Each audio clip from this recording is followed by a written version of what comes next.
happy bros. Hey, you're about to get a face full of the Ken Bozak. He's a mentor. That's what I heard. He's a connector. Oh, yeah. He's a brilliant leader. I've seen it. He's Ken Bozak. Oh, happy bro. You gotta get some Bitcoin and hold it. Happy bros. You gotta get those NFTs and you gotta hodl that stuff. You gotta hodl it. Cause I'm Ken bro. We got your Bitcoin, bro. He's an original.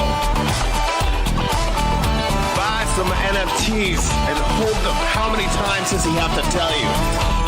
Going to the moon. Going to the moon. We're going to the moon. We're going to the moon.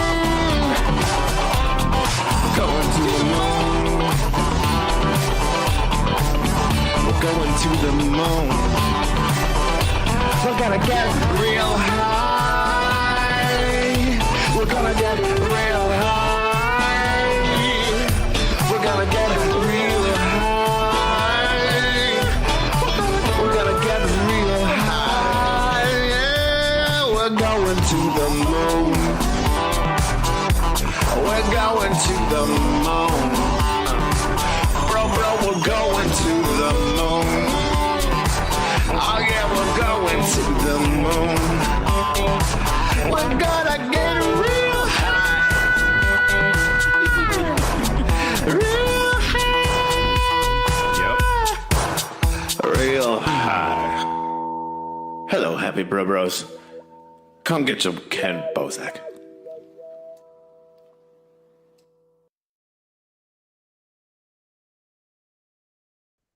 And we're live. All right, everything looks good. Volume's there, bandwidth there. We got double O tats in the house. How goes it, bro? Yo, what's up? You know what it is. Not another Bitcoin podcast. What's up? Yeah, another day, another background. Yeah, Guys, check it out. You know, we have all the things in the background here, so keep your ADHD busy. Let me know what your favorite Easter egg is. We have our guest Thomas from Bit Refill here. Thanks for tuning in, or I guess remotely transmitting in to the space station. Yeah. Beaming in from the internets, if you will. Thanks a lot for having me. I know that you guys are longtime Bit Refill supporters and users. You even have our Internet Money hoodie on. That was we were passing out at East Denver, or the VIPs and OGs got it.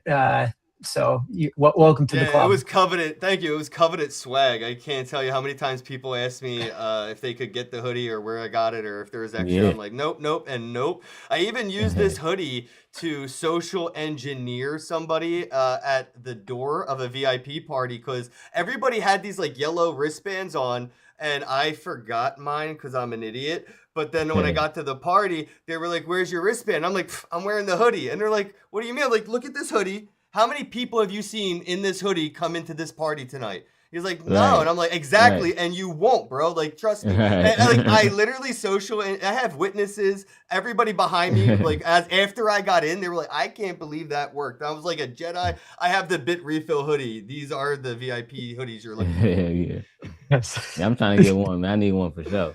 Yeah, no, dude, it's and you know what? I made it the official hoodie of the podcast. So this is my hoodie. I wear it every podcast. I wear the same beanie. And in case anybody asks, I do wash it every 3 days or so because I sweat a lot in the podcast. I ain't gonna lie.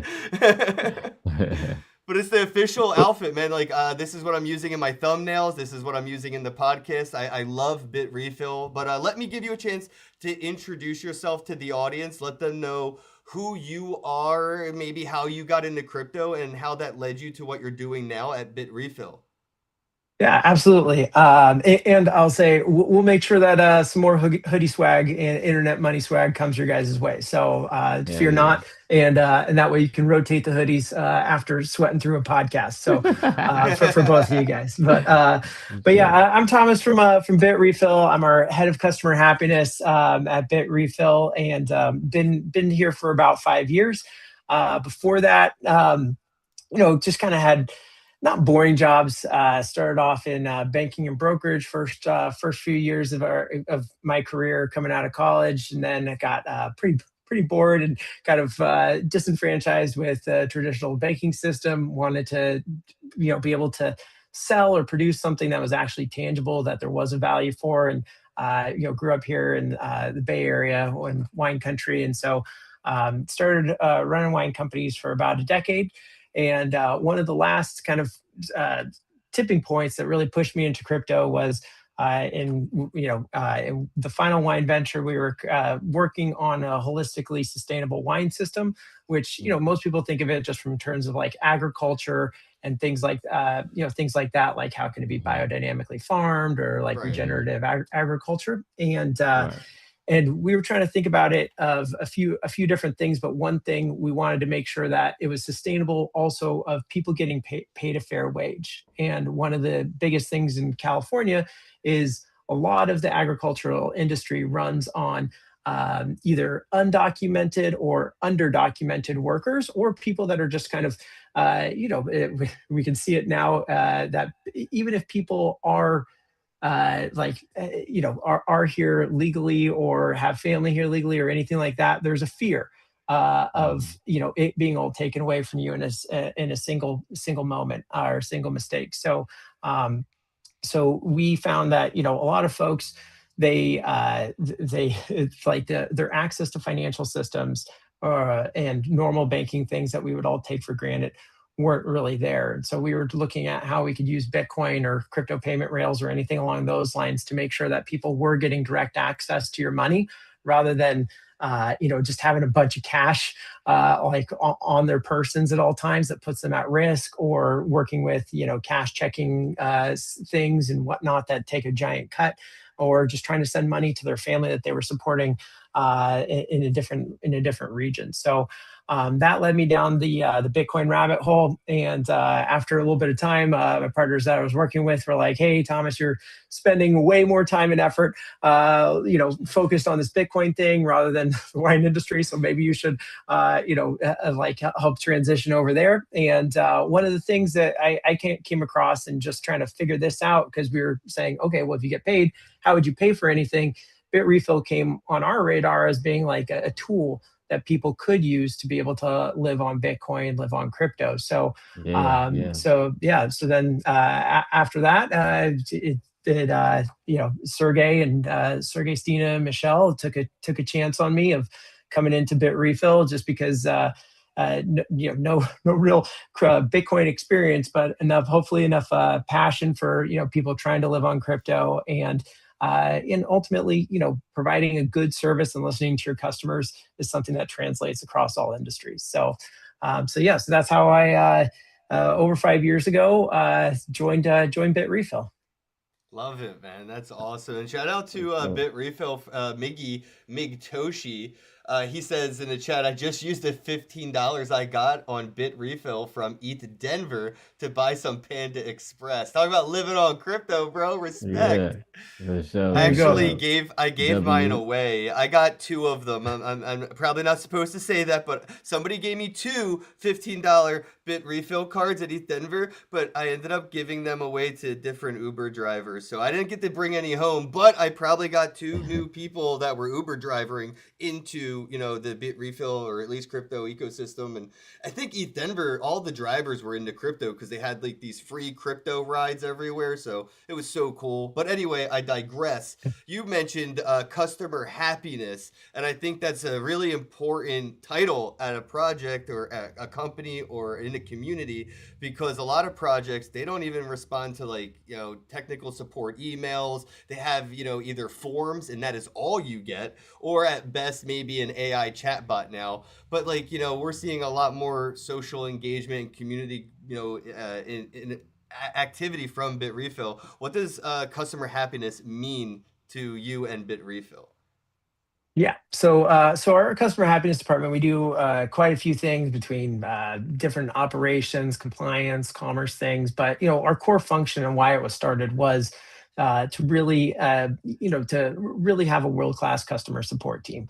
Not that the customer support wasn't great beforehand at Bit Refill, but probably if you were using Bit Refill in the early days, like yourself, Ken, you were probably getting a message from one of the co-founders between Michelle or Sergey.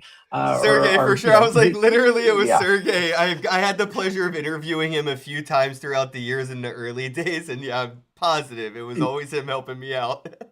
Yeah. There's sometimes one of our favorite activities if is going back and finding some Sergey gems of what he's replied to customers on that one. So I think that actually, and just kind of going back to that real quickly on when a company's founded, I think that one of the reasons that we have such a good culture and ultimately we take the attitude that the only reason any of us are here are because of our customers, right? Like there's some people that think that their product or their service, like whatever they're offering, is so grandiose that it'll all just work out. But it does not matter what you're building if you don't have people using it, and ultimately you need to listen to those people to use it. So I think that that's something that's like fundamental to the DNA at Bit Refill, and one of the reasons that we are technically the biggest crypto e-commerce store that there is. Because Sergey, I think that he took on Sergey and Michelle and a few other folks took on customer support early on, and even had some of our devs doing shifts in customer support, so they would understand what those actual pain points are for our customers and what we need to build to do that. So being the voice of the customer is actually one of the core functions of everyone on the team, whether they're working on quality assurance or quality assurance testing or support or compliance or anything along those lines. It's making sure that that everyone, now at this point of the company being, about 90 or so people, make sure that everyone understands why we're all here and what we need to do to make sure that we keep those folks happy and we can keep on doing what we love doing as well too. So customer happiness, I would say, yeah, there's those kind of sub functions of support and different other things, but ultimately what we are trying to make, like what people need to keep in mind, is we are the voice of the customer. We are there to make sure we are both listening and making sure that message reaches everyone in the company. So that way we can build something that people actually want to use and is helpful for them. Okay.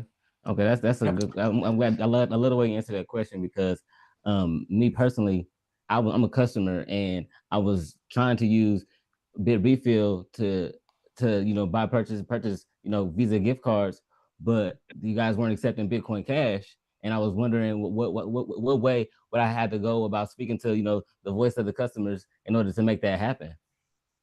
Yeah. Well, there you have it. I know that we do hear a lot from I know that Bitcoin Cash and also the Monero communities. We do listen to them. We do hear what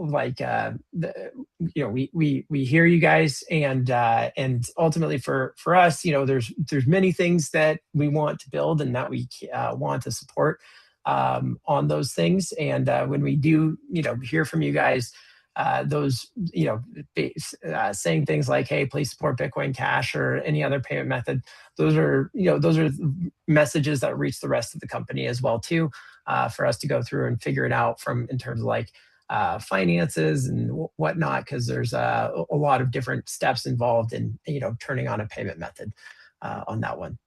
Yeah, if you guys want to send somebody my way from the Bit Refill team that wants to get techie and dirty, I would love to go down and talk about like how the process is of even incorporating another currency into a platform like Bit Refill, because it's not as easy as people think. I've had the pleasure of interviewing a lot of people of like behind wallets and exchanges, and the amount of financial investment it takes just to have that button there to accept Bitcoin Cash is something I know it's not, just a drag and drop situation. But I will say that I think the Bitcoin Cash community and a lot of these other communities would be willing to contribute or donate funds to help facilitate that like adoption. But let me jump into everyday life stuff, because like I see like Michael Saylor and Jamie Dimon, and like Bitcoin got to this like mainstream investment vehicle speculative use case, but I never see Jamie Dimon talking about buying pizza with his Bitcoin, and it's like where it all started, and they're just missing the grassroots point of it, that it's something that can be used for everyday life. Maybe you could try to talk to Jamie Dimon and Michael Saylor and let them know how they could actually use Bitcoin, not just speculate on it. Yeah. Yeah, I think that we're all in the same camp on this one, where if you want something, if you want Bitcoin to be money, money, it needs to be used as money, right? Like, and for it to be money, you need to be able to save, earn, and spend that money. And for it to actually have any level of adoption, yeah, you need to be using it as money. And so it just sitting there, I know that some people would kind of take the other side of that, of like, well, it's sitting there and not being sold is a function and something that serves Bitcoin. I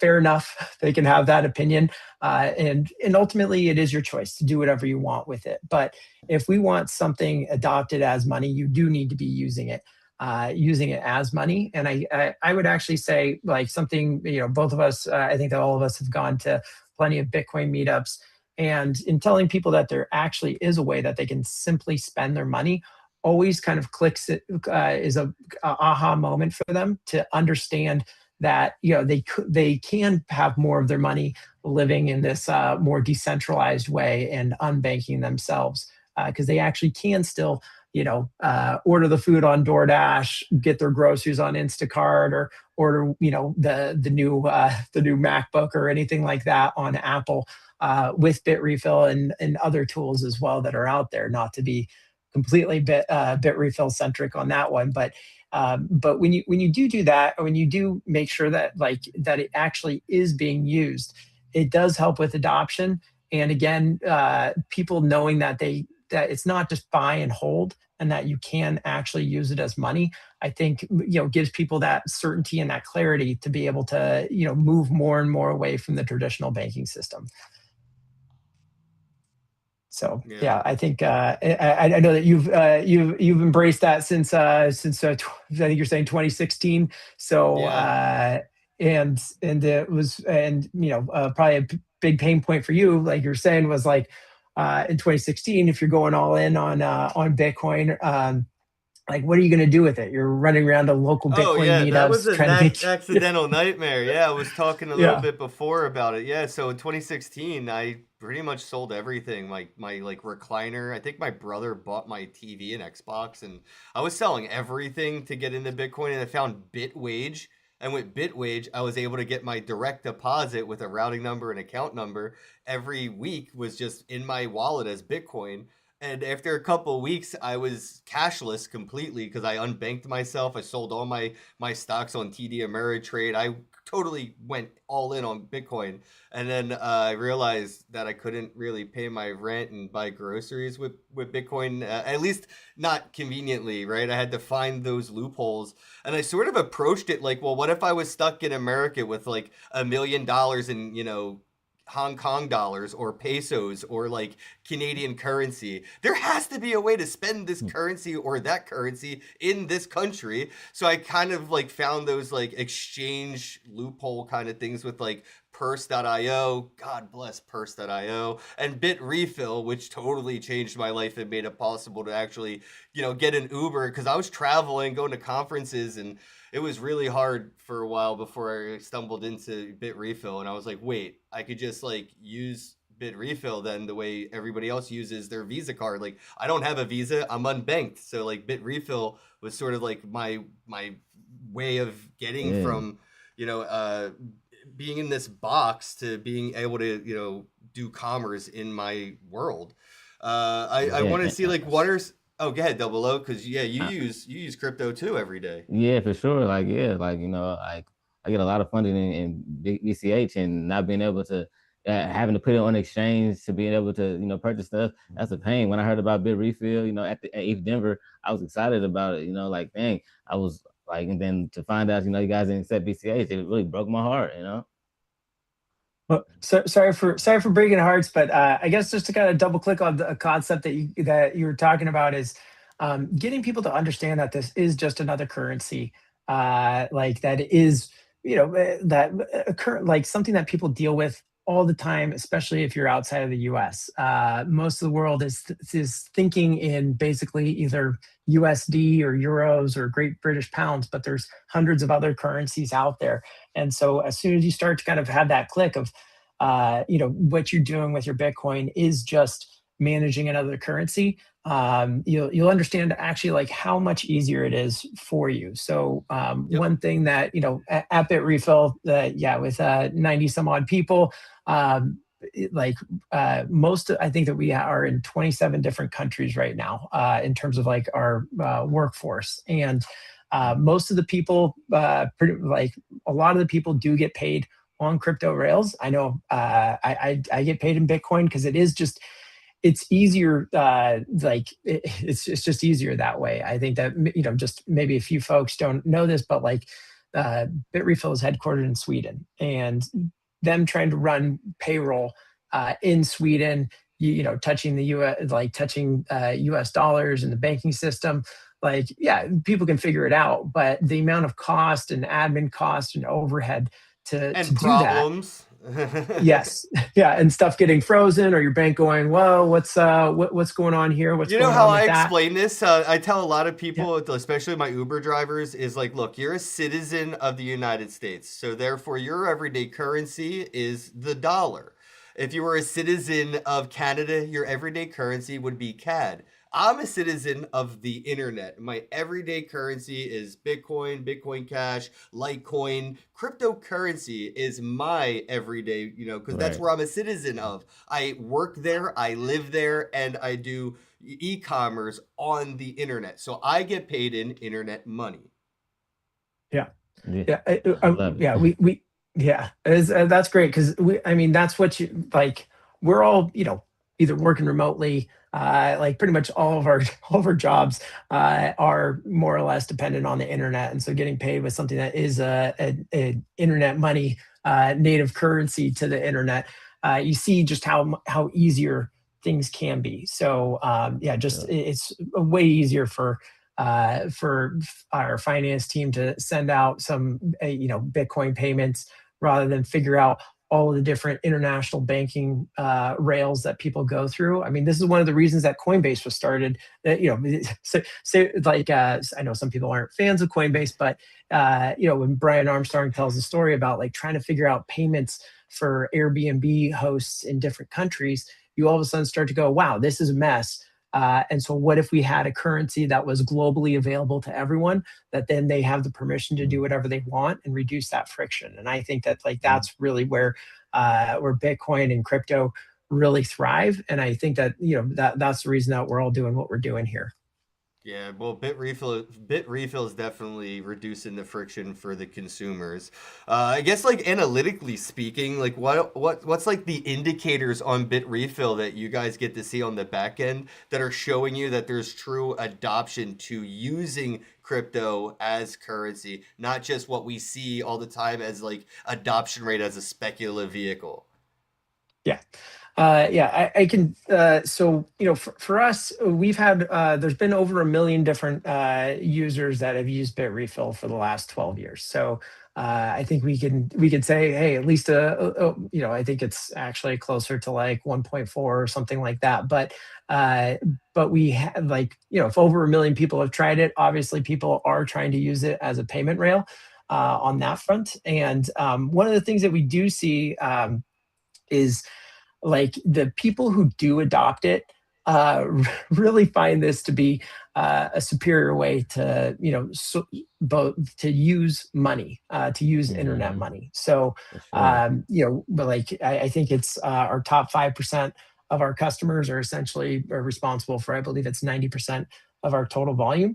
And those are folks that have been, like yourself, been on the platform for a long time. We do also see, new. You would say that they're whales in terms of their spending. they might not be whales in terms of their wealth, but they are really using this in a crypto native way, in a Bitcoin native way to live their lives. So we have quite a few customers that have been with us for a long time, and that kind of segment continues to grow. And like I said, I think that with that disparity of the 5% being responsible for 90% of the spending, you see that all of a sudden these folks, for all of the things that they can pay, they do. And in just interviews and things like that we do with our customers, especially a lot of our customers have been with us for a long time. There's a few things that they see as being superior in terms of the way of spending with crypto. So a lot of times, kind of what most people think about when they're trying to spend their crypto, they're like, okay, I'm going to transfer it to my centralized exchange, cash that out, then have it hit traditional banking rails and go through all of that. But you see it all the time. People get their accounts frozen. You're involving multiple parties in that. All those parties are incentivized to sell and share your information, versus when you are just going straight from your Bitcoin wallet to buying a voucher on Uber, and then redeeming it on Uber. The amount of the privacy that you have both for your wallet and your spending, and kind of removing yourself from surveillance capitalism is pretty dramatic on that one, because it's dramatic in general. People don't know this, but like if you lie on your health insurance form, say I don't smoke cigarettes, and you use Visa to buy cigarettes all the time from your local convenience store, if something were to happen to you, your insurance company is going to get that data from Visa, and they were going to use that purchase history against you in your insurance claim. And all that money you gave them, they're just going to keep it, and they're not going to help you when you need it, and they're going to have all the reasons and all the data to do it. Not saying like it's okay to lie on your stuff. Maybe you're buying cigarettes for your boyfriend or your girlfriend, and you don't smoke, but they do, and you did not lie on the form. Now there's discrepancies in transactional history that real life problems prevail. So I'm just saying, like, using crypto in general in everyday life helps so much more than I think people realize, because like the financial system isn't just like out to get you with fractional reserve banking. It's out to get you with your purchase history. Yeah. And I would say, like, it's not even just it's even known within those big payment processors. I think it was one of the maybe the CEO or one of the top executives at MasterCard, I believe about 10 years ago, kind of was giving an interview and said like, hey, anytime I want to go to In-N-Out or McDonald's, I'm paying with cash. I'm not using MasterCard because I don't want that I don't want that fast food. Hold up, hello. I fainted. I started hearing it. I hear an echo. Hello? Yeah. Yeah, I'm hearing a really bad echo. Yeah, dude, it's you, I think. I think it's all good now. But yeah, if the executives at MasterCard are using cash when they want to, buy a cheeseburger and some fries because they're worried that's going to impact their health insurance premiums years down the line, or their whatever rate they get for their life insurance policy, you can tell that when you are making that transaction and just swiping that card, the amount of information that is then being leaked and resold and repurposed is pretty insane. And you don't want that, that weakness of when you're on a road trip and you're like, oh my gosh, I just want to eat some disgusting fast food because this is what's going to make me happy right now. You don't want that all of a sudden saying, okay, well, this is going to add, $25 every single month to my health insurance cost, or it's not going to let me get the, it's not even just insurance. Like maybe that will impact what happens at some point on how you're rated financially for a credit product or something along those lines. Yeah, so, you can't have you can't have a legal permit for a firearm and also have a medical cannabis license. Those two licenses kind of compete with each other's rights as a citizen. So like your transactional history could actually get you, in a position where you could lose a right as a citizen because Mhm. it's visible that you're purchasing your medicine on this credit card or whatever. And Mhm. yeah, so like it really, like, it's trying to Mhm. explain to everybody, it matters so much farther and wider than you even know. I'm curious, what is like you're the head of customer happiness. What's like the loyalty points rewards model for like, the customers at Bit Refill? Because everybody has all these cool like loyalty points and rewards programs for stuff like this. Can you explain a little bit of like what that's like as like a Bit Refill end user? Yeah, absolutely. We've actually gone through a few different iterations of this. You probably saw, like, I believe for a few years, we were offering cash back on everything. Like there was at least a baseline 1% cash back on everything. And one thing that, in listening to our customers, they said it was more important for them to get the best price humanly possible on the gift card that they're buying, rather than getting cash back. And so there was a lot of internal debate at Bit Refill, like, oh, is everyone going to leave us if we turn off the cash back program? And instead, we did it, and we actually saw volumes increase because we were able to drive down the pricing, especially for a few regions where they maybe aren't selling gift cards below face value to us. And so, being able to offer the best price and basically save that customer more discretionary money up front was the biggest loyalty program for us. So we still do have cash back on certain things, especially products that there's enough margin for us to offer cash back. So, like for example, most of our eSIMs do have cash back. So, because we see that as kind of being a new way that might replace traditional like prepaid phone plans and data refills and things like For that sure. over the future. So we do still have cash back on certain things. We also have had those cash back programs be a lot more specific to brands and products because of our partnerships. So, like for example, right now there is 10% cash back on Uber Eats for both the U.S. and Canada because Uber loves their crypto users. And there's a lot of stuff coming up with St. Patrick's Day, March Madness, and things like that, where they generally see like a big spike in folks, wanting to either order food on Uber or get around town. So generally, we found it was a much better loyalty program of always offering our customers the best available price that we can and saving them money on that way, rather than going with a cash back on that one. Because one thing as well too is you can spend on Bit Refill without creating an account. Mhm.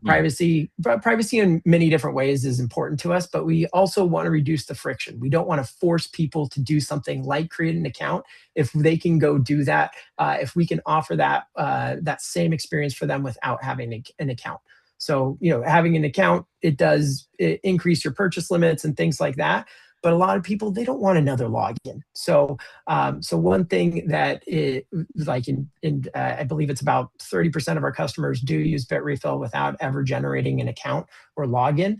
And so we're like, hey, these customers, they should be benefiting off of this as well too, because they weren't getting cash back without a login. And so instead, it was the kind of the best outcome for everyone, and like the data shows it as well too, that always working to save people as much money as humanly possible upfront and reducing that friction is the best way to build loyalty, and know that so that way people know that you're doing your best for them. I love that Yeah, you never. mentioned it's even for the users that don't have a login because I do, but I don't use it for that extra step of security as well or OPSEC. And ever since things like Chainalysis have become like kind of a well, it was earlier days big conversation. Yeah. People seem to have forgotten, but I definitely try to limit what is linkably to me. Even though it's just like Bit Refill and Uber Eats and stuff, I still don't like being data mined by Big Brother in a way that like I start seeing ads in like the right toolbar that actually do apply to me. I do garbage in, garbage out as much as I can with like SEO and the algorithm and all that stuff. When I open YouTube, it is a garbage pit of random media, and it's way better than specific stuff repeated every day. The same stuff. I'm garbage in, garbage out. Give me something different. But yeah, I love that for the people that don't have to make an account, they can still use Bit Refill, and they're still rewarded for their loyalty as customers. Um, uh, did you want to say something, Double? I'm sorry, I feel like I cut you off. Nah, you good. I was just you talking about, reducing friction for the customers, as well. Make sure you don't forget about the BCH customers, that's all. Of course. So I know recently Bit Refill had a bit of a downtime, and there hasn't been much information on Twitter or anything about it. I'm curious if anything, could you let us know a little bit about like what happened at Bit Refill and sort of like what you guys had to do to get everything up and running? I saw just the other day you got Litecoin back, so congrats. But Yeah. it sucks that you just had to go through whatever that was. If you could break it down as much as you can, I'm sure the community is very interested. Yeah. So, it is kind of limited what we want to, or what we can say publicly right now. There will be a full post-mortem on this actually up shortly. It's a discussion in our Slack right now of just us making sure that we're confirming everything and being as transparent as possible. But what you can see is we were attacked by a pretty big actor. What we would guess is being North Korea based off of where those things went. And I think that what we can all kind of take away from that. So one reason why we were down for such a long time is because we keep so much of our own stack in-house. So for example, like even in integrating a new payment method, we're generally going to run all those nodes, make sure it integrates directly into our payment system directly. One thing, if you do use Bitrefill, you'll see like on Bitcoin transactions, we're never reusing an address. Same thing on Litecoin, Dogecoin, Dash, and things like that.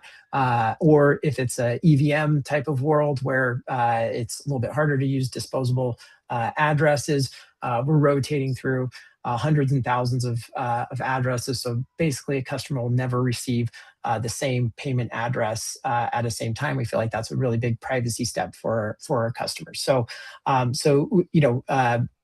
we did take everything down and wanted to just, and to ensure our customer safety, make sure that everything was built back from scratch. So that's one reason why it was not just a 1 hour outage. It was a multi-day outage, and why you see payment systems coming back online in a staged way that we are, making sure our testing and completely secure and everything again. Because one thing from this attack that we can say is the only people that were actually impacted, other than customers not being able to buy stuff for about 4 days, was Bitrefill. Our customers weren't impacted for this because of how we've structured Bitrefill in the past. And I think that one thing that we can all kind of take away from this as well too is to just be really careful about what you're clicking on, who you're talking to, and what you're downloading. What you're downloading, especially if you're using that device for multi-purpose things. So, I would say you should not be using the same device for work or personal that you do for your crypto. Like that's, baseline.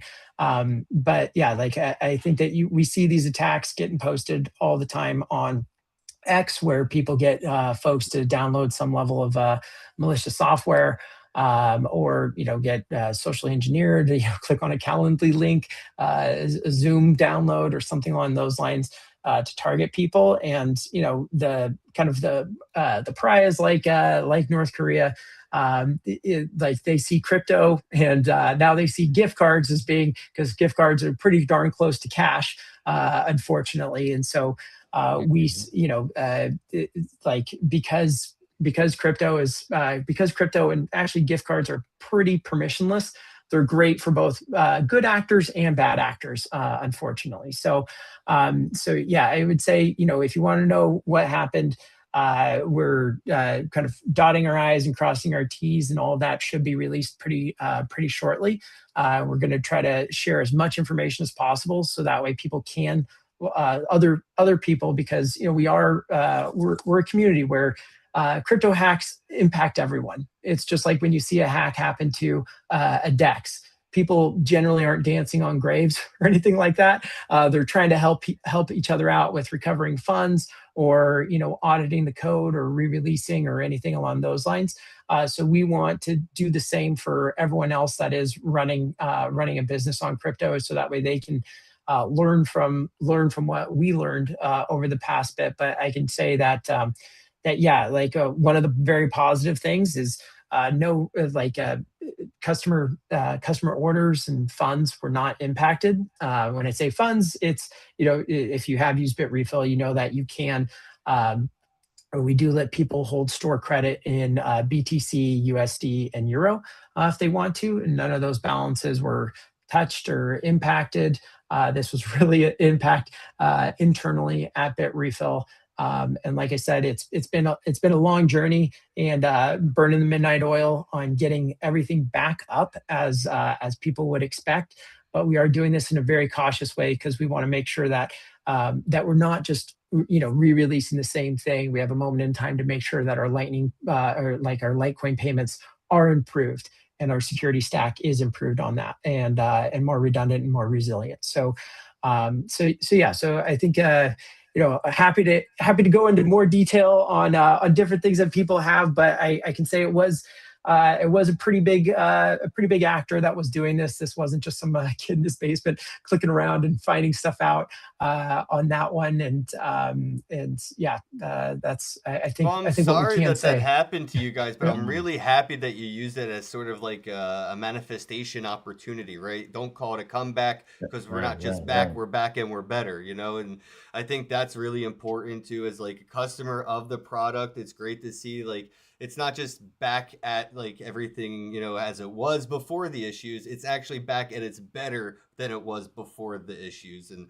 I know you mentioned like bad actor use cases and how these good things could also be used by bad actors. I think a lot of people had I like the mainstream media kind of ran with like Bitcoin ATMs kind of being like this utility for bad actors and stuff. And I guess we could kind of get ahead of the mainstream trying to do that to the gift card world in crypto too, because there is that opportunity, unfortunately. But just like the Bitcoin ATM machines, there are things in place to deter it, to limit it, or to remedy situations. If somebody was like convinced to go to a Bitcoin ATM machine to pay their electric bill, there's usually some kind of pop-up or customer support that's like, you should not be paying your electric bill with this ATM machine. Somebody's confusing you. Is there anything at BitRefill to sort of mitigate or deter bad actors from utilizing the platform? Yeah. Long story short, yes, there absolutely is. We do have a pretty, shout out to Liara, Joao, and Leanne, and everyone involved on that team. They do a great job in making sure that we do, we want to be as permissionless as humanly possible, but also filtering that out to make sure that we aren't enabling people doing nefarious things. So. One of the things with gift cards, where I think that it won't go down the same path as being like demonized like Bitcoin ATMs, is because gift card infrastructure is one of those things that's core to a lot of regions. Like the gift card infrastructure in the U.S., it's been here for decades. It's very well regulated. It's very, but also like very open as well too. And that's one of the reasons that we utilize it. Is again, those those merchants, those gift cards, they don't care that you're using crypto to buy that gift card or not. That's like the same as going into your local CVS or whatever it is, or Safeway, and grabbing a gift card off the rack and paying with cash. And so gift cards are, as our society moves more and more to a cashless system, gift cards is as close as we can get to cash with merchants that won't accept crypto directly. And I think that we can also see that like merchant adoption of crypto payments is going to be a long and slow thing. If you think about a giant corporation trying to adjust their accounting standards, having to have a treasury management system or anything along those lines. So, like I said, there's plenty of brands that absolutely love our crypto users, but they're like, hey, please just use a payment system that we know works well for us, like Uber, like Instacart, like DoorDash. Those are brands that, in Airbnb, those are brands that actually do love their crypto users, and they are like, but please use a tested payment system that we already can enable, which is gift cards. Yeah, they love their gift cards. It's basically turned brands and businesses into banks now.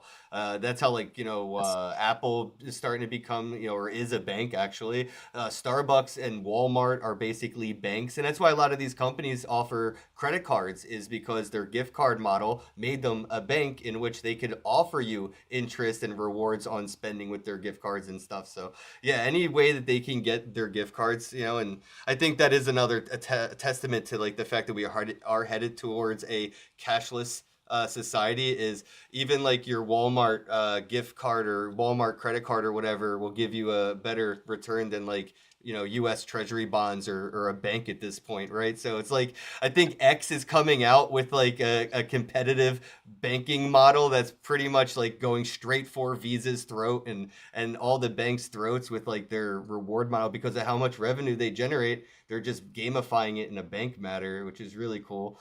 I guess what's like one of the most used gift cards on Bitrefill? Is it like Uber Eats? Is it Amazon? What's like the number one go-to that has like the highest like volume for end users on Bitrefill? I bet you it's Amazon. Yeah. I bet you it's Uber.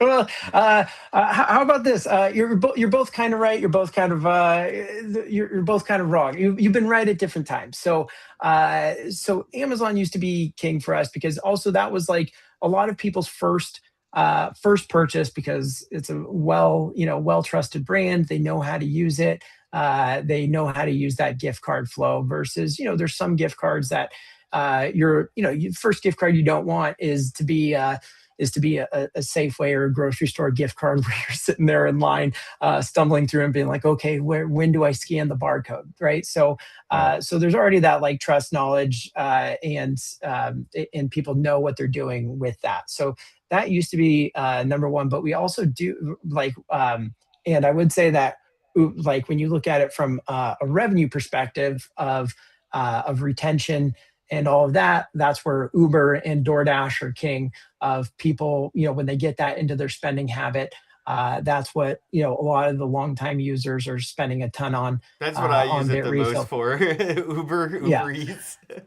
Yeah, but from a volume perspective, one thing that did, we actually do have a partnership with Visa to offer non-reloadable virtual Visas and MasterCards.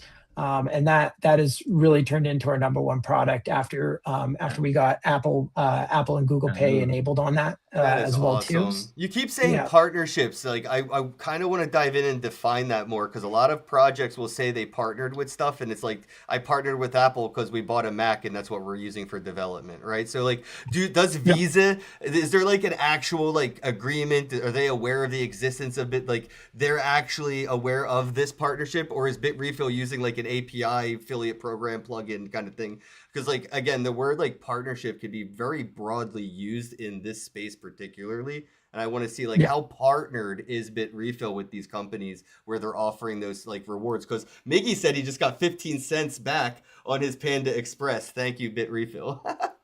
Great, that's awesome. But yeah, like so for us, one of the reasons that we've been around for over 12 years is doing things as by the book as humanly possible at every point. So for example, like with when I'm talking about partnering with the brands, that is literally us working with Uber and Uber Eats, DoorDash, Instacart, Airbnb, and I'll talk a little bit more specifically about Visa, to have them approve and be completely aware of their product being sold on Bit Refill. That I think is just a much better thing for the people, for actually not only just your company, but for your customers, because you again, it's reducing those different parties involved. If there's another, another website might sell Uber gift cards and might not have that brand approval, versus we're right there approved on the Uber Uber API, generating those codes. And so we know when a Uber code is generated.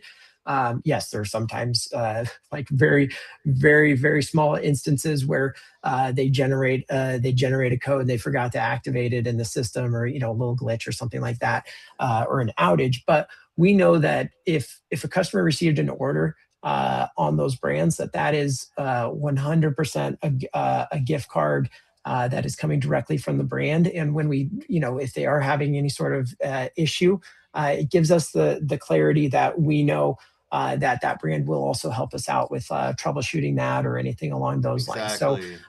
So going through the correct channels, it is really important to us. I would say like Visa and MasterCard are a great example of that for us, where it would have been pretty easy for us to go out there. You can find APIs, turn on generating the Visa card, but we actually have a multi-party agreement with Visa and the sponsor bank running underneath it, because they have to keep collateral at Visa for issuing these cards and everything. And again, it just gives us the clarity and certainty of like when we are saying, hey, we want people to be able, like we launched it, and then we're like, when you have stuff added to Apple Pay or Google Pay, it's called tokenization. So that tokenization, so people can legitimately add it to their Apple Pay, is really important. So that way people can tap to pay if they want to, and things like that. And those things are only possible when you do partner with the brand to get approved to sell their product.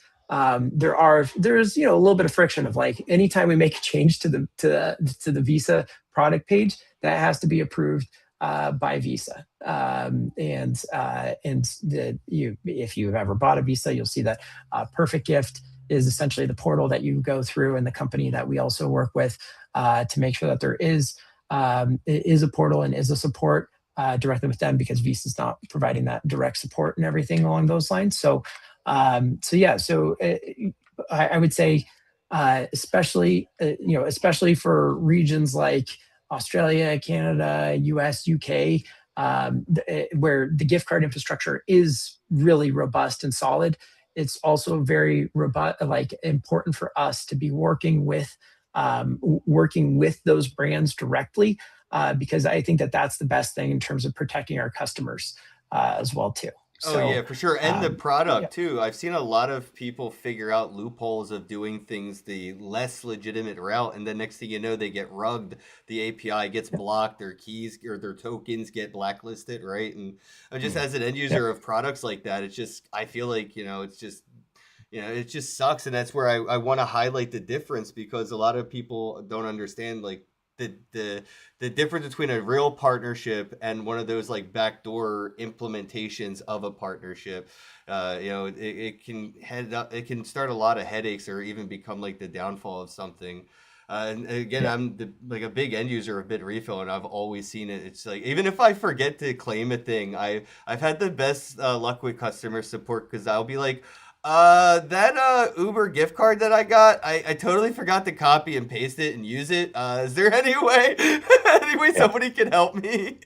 So it's like, without all of that, that wouldn't be possible. So thank you from a customer to the brand itself. But I want to wrap it up a little bit with what the ethos was for Bit Refill at ETH Denver. We are hiring. It was everywhere. I want to know a little bit about what are the opportunities that BitRefill has for those that are interested in working with BitRefill, and what kind of criteria or like, resume does it require to get a gig with BitRefill? Because I will say my bro here, Miggy, in the chat, he applied and got rejected. And I was like, if they're rejecting Miggy, how do I get a job? So what are you guys looking for specifically, and what's the process like for people that are listening? How could they apply for a BitRefill position? Yeah. So the two main roles that we're most actively searching for right now are on the Web3 developer, to be able to like have the most state of the art kind of back end and tooling and features available to our crypto users. So that way we are staying ahead of the curve for wallet standards, infrastructure, invoicing, and payments on that. So that's something that we're always looking for talent for.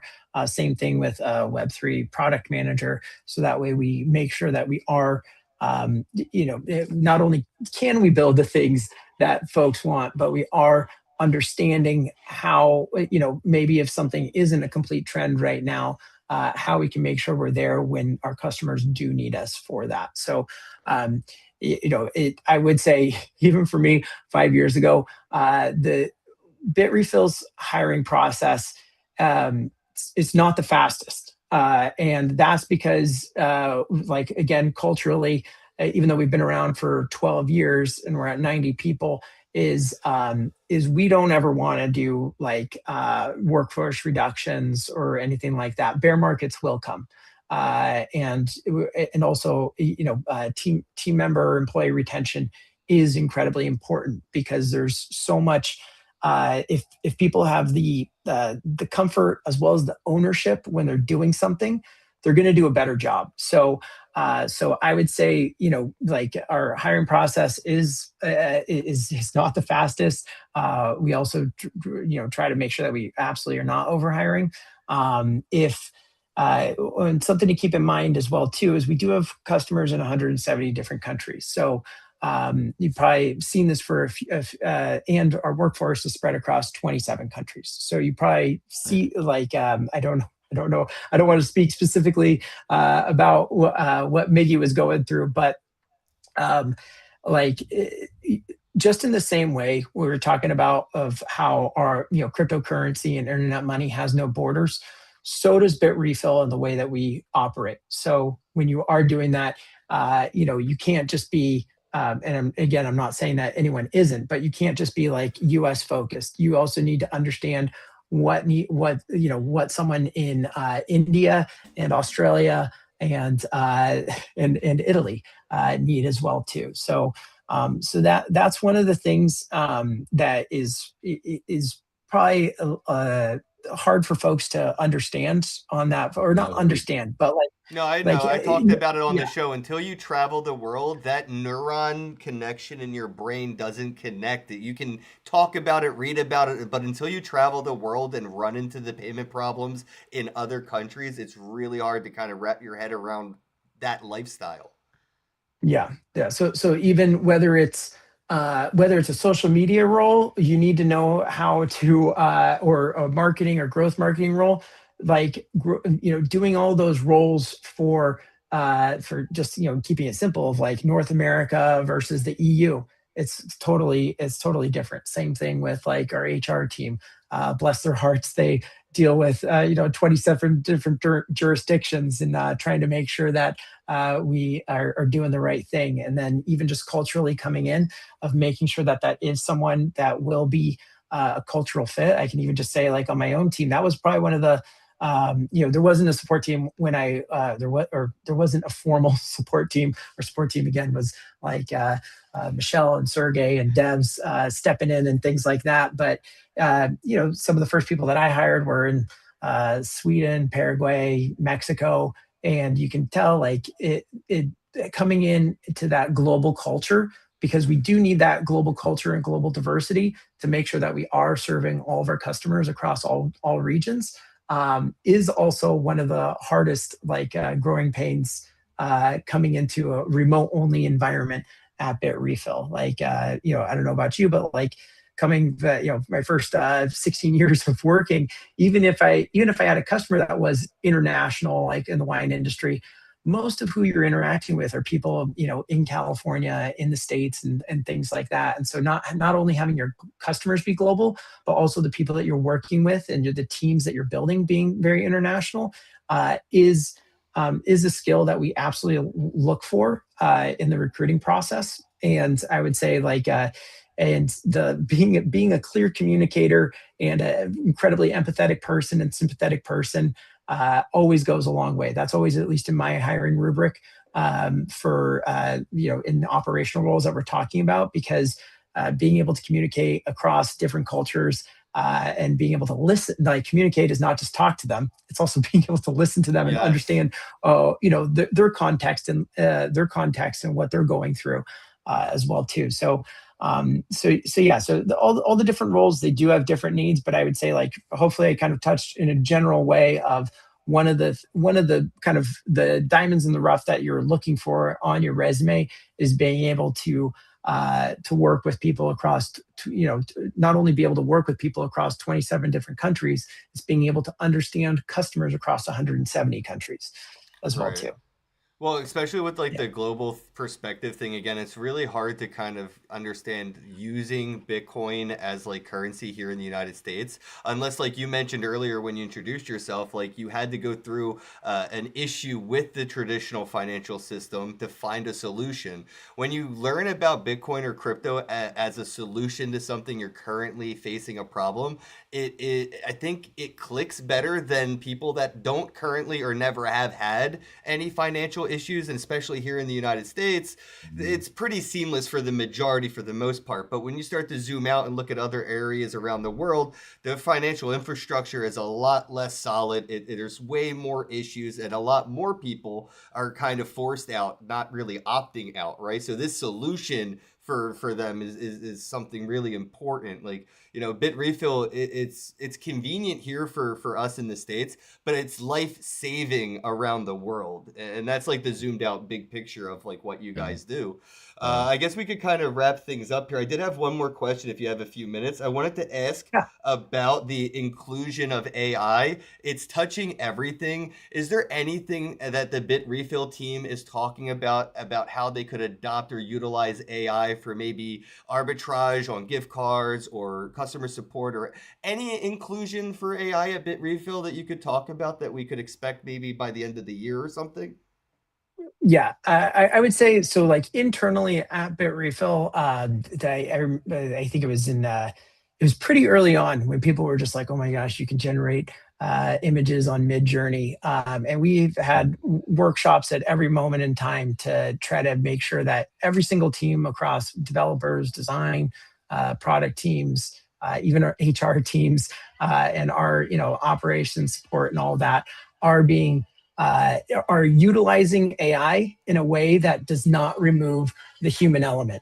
Right. So we even try to think about that for customer support. Of no one wants to talk to a bot necessarily in customer support. You're like, no, I'm having an issue.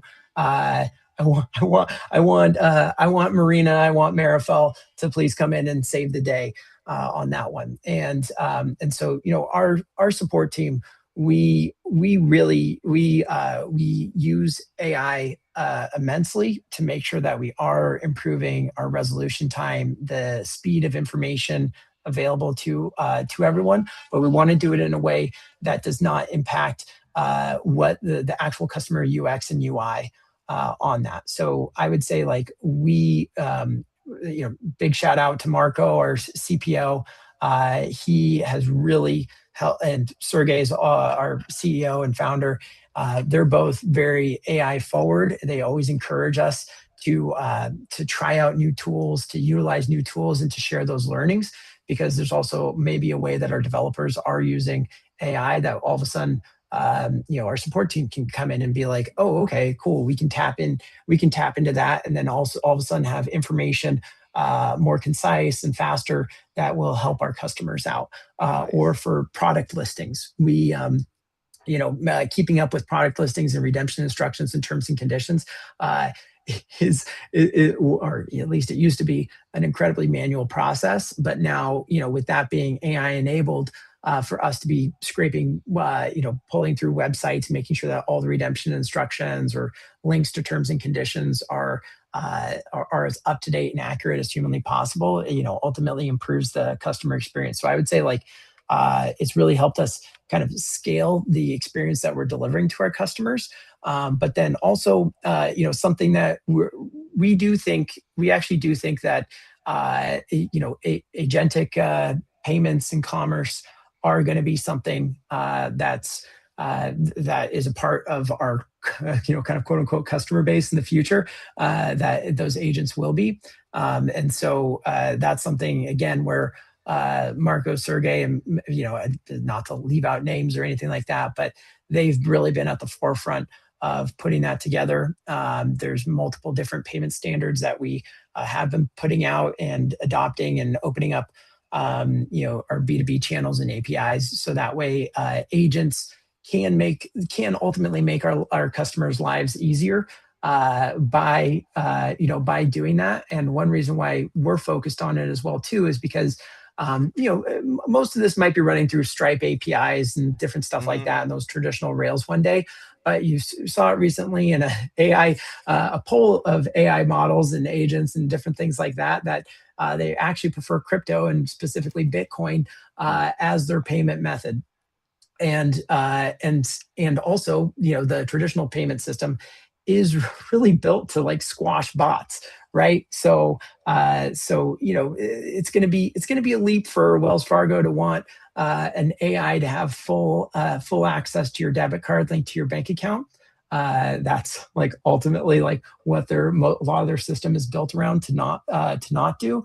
And so that's where we think gift cards, aka closed loop systems, could actually be a way to permissionlessly let your agent spend for you, and make your life easier. So we're trying to make sure that we have those rails, because it is way easier for a bot, an agent, whatever you guys want to call it, to be using for booking your trip, to have permission to a Bitcoin or crypto wallet to then say, okay, cool. I need 5,000 of Airbnb to book this trip. I need 1,000 of Southwest that they can do. Again, those are all brands that we do work with. Or, like, hey, let me make sure I buy a $500 virtual visa because you're traveling from the UK to the US and you don't want to pay all those FX fees. So let's do that and automatically add it to your Apple Wallet and things like that. So, with the permissionlessness and with how close gift cards and crypto are to cash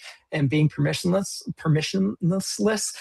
sorry, it's a little tongue tied on that one, but you know what I'm trying to say? We all do. Yes, exactly.